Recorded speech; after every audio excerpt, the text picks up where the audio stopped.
So hello guys, welcome back to our YouTube channel JK practice. तो guys, आज के इस वीडियो में हम जो टॉपिक एक नया स्टार्ट करने जा रहे हैं वो है आपका प्रॉब्लम्स ऑन क्लॉक्स। जैसा कि मैंने कल आपको सब इंस्पेक्टर जेकेपी के बारे में बताया था कि कुछ जो एनालिटिकल एप्टीट्यूड के जो टॉपिक हैं वो आपको एग्ज़ाम में ज़रूर पूछे जाएंगे।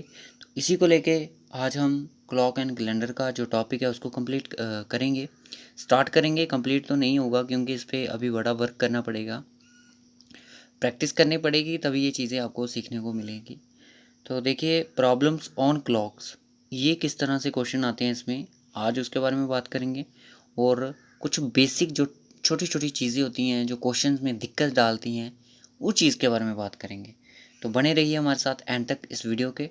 और अगर आपने अभी तक हमारा चैनल सब्सक्राइब नहीं किया है तो चैनल को सब्सक्राइब करें। जैसा कि मैंने बोला था, जेकेपी सब इंस्पेक्टर का डेली का आपको एक लेक्चर मिलेगा। क्यों मिलेगा?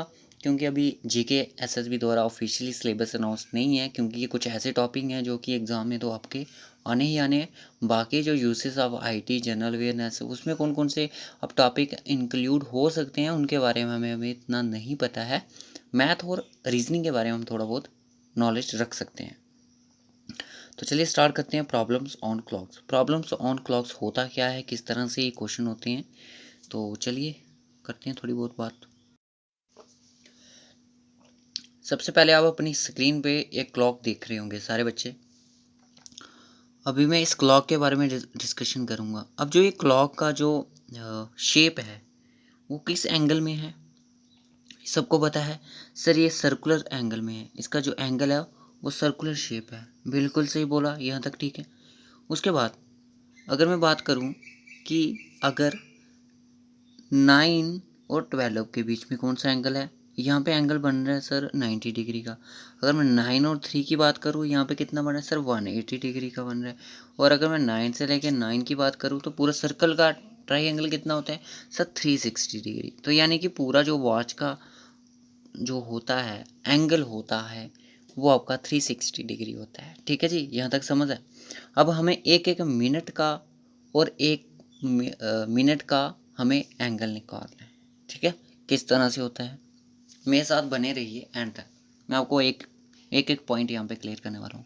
ये डिग्री के रिलेटेड क्वेश्चन आते हैं, इतनी बात याद रखना कि इतना टाइम हो रहा है तो क्या एंगल बनेगा।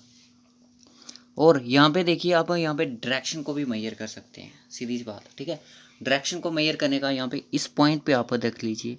अगर टाइम हो रहा है यहाँ पे, अगर अच्छा पहले उसकी नीडल की बात कर लेते हैं। देखिए पहली बात, ये जो नीडल होती है जिसको बोलते हैं सुई बोलते हैं हम, ठीक है, नीडल है, इसको बोलते हैं हम हॉर हैंड। क्या बोलते हैं? Hour hour hand. ठीक है, याद रखना इसको, हॉर हैंड के नाम से जानते हैं। ठीक है, दूसरी आती है आपकी, ये आ गई आपकी मिनट हैंड। कौन सी आती है? Minute hand. इसको मिनट हैंड के नाम से जानते हैं।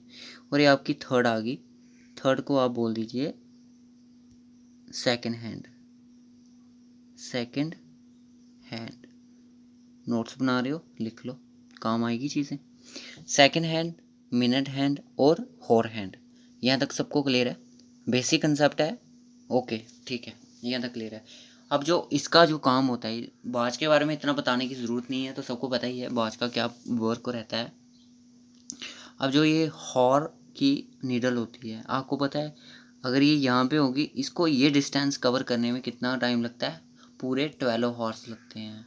ठीक है, 12 घंटे में अपना एक सफ़र पूरा करती है। ठीक है, उसी की अगर मैं बात करूँ, अगर मैं इसकी अगर मैं बात करूँ इस चीज़ इस मिनट हैंड की, अगर इसको यहाँ से लेके यहाँ तक पूरा डायरेक्शन कवर करनी होगी तो ये अपना डायरेक्शन कितनी देर में पूरा करती है? ये करती है अपना पूरा 1 हावर में। ठीक है, 1 हावर में अपना ये पूरा डिस्टेंस कवर करती है।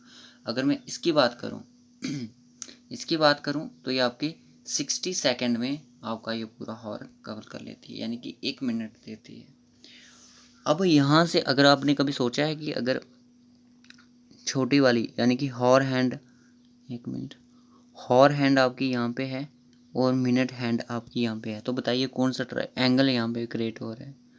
सबसे जल्दी से बताइए कौन सा एंगल यहाँ पे बन रहा है? देखिए यहाँ पे जो एंगल बन रहा है ना वो बन रहा है आपका 30 डिग्री का, ठीक है। 30 डिग्री का यहाँ पे एंगल है जो क्रिएट होगा, ये आपका 30 डिग्री का एंगल यहाँ पे बनेगा, ठीक है जी। यहाँ तक क्लियर है? ओके सर, यहाँ तक क्लियर है सबको। और मैं बात करूँ अगर इस पॉइंट से लेके अगर मैं बोलूँ यहाँ पे अगर मेरी वो है हॉर हैंड है, यहाँ पे मेरी मिनट हैंड है, तो ये कौन सा एंगल यहाँ पे क्रिएट हो रहा है, या ध्यान से पढ़ना इसको, चीज़ को सभी बच्चे ध्यान से देखिए इसको। अगर यहाँ पे एक मिनट के अंदर कौन सा एंगल बन रहा है, अगर मैं बात करूँ ऐसे एक मिनट के अंदर, एक मिनट के अंदर आपका फ्रेंड्स बनता है एंगल 6 डिग्री का, और 5 मिनट में बनता है आपका 30 डिग्री का, और 50 मिनट में बनता है आपका 90 डिग्री का, और 60 मिनट में बनता है आपका 360 डिग्री। क्लियर है? सभी को क्लियर है? ठीक है, यहाँ तक एक एक चीज़ मैंने यहाँ पे क्लियर कर दी है कि कितने डिग्री का एंगल बन रहा है। अगर मैं बोलूँ अगर हॉर हैंड की डायरेक्शंस है जो 12 पे है, तो कौन सा एंगल यहाँ पे, सॉरी कौन सी डायरेक्शन में है, तो दोस्तों वो नॉर्थ डायरेक्शन में होगी। 6 पे है तो साउथ पे होगी, 9 पे है तो यस ईस्ट में होगी, तो 3 पे है तो वेस्ट में होगी। इस चीज़ को हम आगे बढ़ेंगे। अब बात आती है कि कुछ और भी जानकारी हासिल करने की, चलिए उस पर चलते हैं। देखिए फालतू की चीज़ नहीं, अब आपको पता चल गया कि कौन कौन सा एंगल कैसे कैसे बनेगा। अब जब मैं क्वेश्चन लेके आऊँगा तब मैं आपको बाकी की चीज़ें तभी आपको क्लियर कर पाऊँगा, ठीक है। अब यहाँ पे ध्यान से देखेंगे सारे। वन इट एग्जाम्पल दिया उन्होंने, one it is an 50 minute past 12। अगर इस तरह से बोला गया है तो ये टाइम क्या है ये आपको पता होना चाहिए। यानी कि when it is 50 minute past 12, यानी कि ये डायरेक्शन देख रहे हो 50 मिनट पास्ट, यानी कि 15 मिनट पास्ट में हो गए हैं, 15 मिनट हो गए हैं, ठीक है। ये चीज़ आपको यहाँ पे देखनी, 50 मिनट पास्ट यानी कि 12 बज के, ऐसे मैं बोलूँ 12:15 हो गए हैं, तो ये आपका ये टाइम शो करता है 50 मिनट पास्ट 12। ऐसे भी हो सकता था 20 मिनट्स पास्ट 12, ठीक है। अब पूछ रहा है कि what is the angle between the two hands of the clock, what is the angle between the two hands on the clock. जो हैंड्स हैं, एक तो यहाँ पे कौन कौन सा हैंड है, यहाँ पे तो हॉर हैंड है, तो मिनट हैंड है, इनमें जो एंगल है वो क्रिएट कौन सा हो रहा है, तो ऑब्वियसली यहाँ पे 90 डिग्री का एंगल क्रिएट हो रहा है। बात समझ आ रही है? इस तरह से क्वेश्चन आ सकता है। What is the directions of the hour hand of the clock at the time. Hour hand की जो डायरेक्शंस है वो आपको कौन सी डायरेक्शन में यहाँ पे लगी है, तो दोस्तों ऑब्वियसली वो नॉर्थ डायरेक्शन में है, ठीक है। नॉर्थ डायरेक्शन में उसकी डायरेक्शन है, ठीक है। बेसिक कंसेप्ट यहाँ तक सबको क्लियर हो गया हो, कमेंट करें कि सर हमें क्लियर है।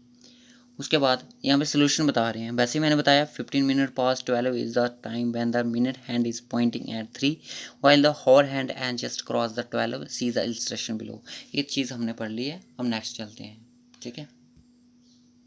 इसी तरह से जैसे मैंने उसी एग्जांपल को बता दिया कि एंगल जो 90 डिग्री का बनेगा, अगर हॉर हैंड 12 पे है तो टूवर्ड्स नॉर्थ की तरफ है। उसके बाद कुछ चीज़ें याद रखने वाली हैं कि sum total of all the angle centre of the clock is 360 degree. ये भी मैंने आपको स्टार्टिंग में ये चीज़ बता दी कि टोटल एंगल कैसे बनेगा। 1 मिनट से लेकर मैंने 60 मिनट तक का एंगल आपको कवर करवाया है, ठीक है। तो the dial of the clock is divided into 12 equal parts, बिल्कुल सही बात है। और अगर आपको पता है कि 5 मिनट है, ठीक है, एक स्टेप में आपने क्लॉक देखी 5 मिनट है एक स्टेप पे, यानी कि 12 1, इसके अंदर का गैप कितना है 5 मिनट्स है। 5 मिनट्स है तो टोटल कितना अराउंड है 12 है, मल्टीप्लाई करो कोई 60 हो जाएगा। 16 हॉर में कि कौन सा एंगल यहाँ पे 360 डिग्री है। ये चीज़ यहाँ तक मैंने क्लियर कर दी। आप आगे चलिए। The angle formed between the each and every two numbers on the dial is always 30 degree. ये चीज़ भी मैंने पढ़ा दी है। Directions of the hands of the clock is indicated in the following manner. Up side करेगा 12 return the north, down करेगा तो south, right करेगा तो ईस्ट, लेफ्ट करेगा तो वेस्ट। अब उसके बाद एग्जाम्पल है when it is the 5 o'clock what is the angle between the two hands of the clock. जब 5 o'clock हो गए तो कौन सा एंगल बनेगा, ये चीज़ आपसे पूछ रहा है। वॉच बना लीजिए। एक मिनट इसको छोड़िए, आप इधर देखिए यहाँ पे क्या होता है। ठीक है, मिल गई वॉच, ये आ गई आपकी वॉच। ठीक है, कब ले लेता हूँ। ठीक, बोल रहा है कि 5 बज रहे हैं। ठीक है, 5 बज रहे हैं, यहाँ पे 12 है, यहाँ पे 3 है, यहाँ पे 3 है, यहाँ पे 6 है, और यहाँ पे 9 है, और यहाँ पे 5 है। ठीक है, अब आपसे पूछ रहा है कि the hour hand will be 5.8। Solution बता रहा है इसका ना। 5 है क्लॉक पे क्या होगा, कौन सा एंगल बनेगा इनके बीच में। 12 मिनट्स होंगे, मिनट्स की जो सुई है ना, नीडल, वो 12 पे है, तो यानी कि इस तरह से घड़ी का जो टाइम होगा इस तरह से बता रहा होगा। ये मिनट हैंड है और ये आपकी हॉर हैंड है, तो इसका जो एंगल है वो बताइए। सबसे पहले आप यहाँ पे देखिए, यहाँ पे अगर आप देखो कितना डिग्री का एंगल है, 180 डिग्री का है। 180 डिग्री का यहाँ पे एंगल है, सामने पता चल रहा है। और यहाँ पे इससे अगर बात करें, इससे हमें पूछ रहा है कि 5 मिनट्स काम। ठीक है, 5 मिनट्स में कितना एंगल बनेगा, 30 डिग्री का। 30 डिग्री को जब माइनस कर दोगे तो आपका 150 आंसर आ जाएगा। तो यानी कि जो इसका बन रहा है डिग्री एंगल, वो आपका 150 डिग्री कहीं ना कहीं बन रहा है। तो आई होप यहाँ तक सबको क्लियर हो। तो कल मैं क्वेश्चन लेके आऊँगा, अगर कोई बेसिक पॉइंट रह गया हो तो उसको हम कल डिस्कशन करेंगे, उसके बाद हम कैलेंडर पे आएंगे। ठीक है, अब यहाँ पे कुछ बता रहा है, रिमेंबर बोल रहा है, both the hands meet once every hour. Both the hands meet once. The hands are straight pointing is opposite direction only once. Hand make right angles twice. The minute hand moves through an angle 6 degree 1 metre. ये चीज़ें हमने पढ़ ली हैं, बाकी अगर इनकी ज़रूरत पड़ेगी तो हम फिर से डिस्कशन कर सकते हैं इन चीज़ों के बारे में। तो आई होप यहाँ वीडियो समझ आया हो आपको, सबको लेक्चर समझ आया तो कमेंट ज़रूर करें। साथ साथ में अगर आप JKP सब इंस्पेक्टर की प्रिपरेशन कर रहे हैं, ये तो हर एक एग्ज़ाम में आता है, SSC का एग्ज़ाम हो, SSC MTS CHSL कोई भी एग्ज़ाम होते हैं आजकल, उसमें क्लॉक एंड कैलेंडर तो बड़ा कंपलसरी टॉपिक है, ये तो एग्ज़ाम में पूछा ही जाता है। तो बेसिक यहाँ तक मैंने क्लियर कर दिया है। तो आई होप आपको अच्छा लगा तो वीडियो को लाइक करना है, शेयर करना है, और कमेंट करके ज़रूर बताना है कि आज का बेसिक है जो आपका JKB सब इंस्पेक्टर की जो फर्स्ट क्लास थी वो आपको कैसी लगी। ठीक है, okay guys, bye, take care. इसी तरह हम आपकी रीजनिंग को आगे लेके चलेंगे, और हमारा जो मेन मोटिव रहेगा कि आपका जो रिटर्न होगा एग्ज़ाम सब इंस्पेक्टर का, उसको क्लियर करना हमारी जिम्मेदारी रहेगी। और जितना हमसे मटेरियल होगा हम आपको प्रोवाइड करेंगे, और लेक्चर भी आपको प्रोवाइड करेंगे। प्रैक्टिस तो बहुत ही ज़्यादा करनी पड़ती है इन चीज़ों के लिए, क्योंकि रीजनिंग और मैथ एक ऐसा है जो कि बिना प्रैक्टिस के आपको बिल्कुल भी क्लियर नहीं होगा। So okay guys, bye bye, take care. और आप हमें फेसबुक पे ज्वाइन कर सकते हैं, पर्सनली मैसेज कर सकते हैं फेसबुक पे, और टेलीग्राम ज्वाइन कर लें। कोई इंपॉर्टेंट PDF देनी पड़ सकती है सम टाइम, तो वो भी हम आपको वहीं पे प्रोवाइड कर देते हैं। Okay guys, bye bye.